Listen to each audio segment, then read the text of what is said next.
ആരുടെ മുന്നിലും പണയം വെക്കാൻ ഒരുക്കമല്ല ആരുടെ മുന്നിലും പണയം വെക്കാൻ ഒരുക്കമല്ല ശബ്ദമിതോ സാഹിബിൻ പിന്മുറക്കാർ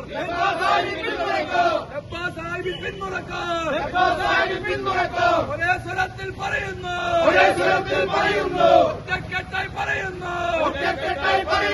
ഒറ്റക്കെട്ടായി പറയുന്നു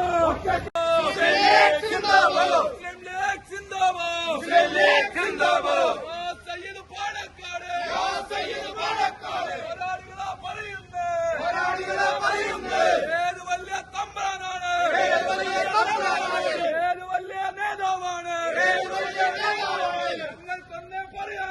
ഞങ്ങൾക്കൊന്നേ പറയാനുള്ളൂ ഞങ്ങൾക്കൊന്നും വേണ്ട വീഴും മറിവിൽ പാർട്ടിയെ നിങ്ങൾ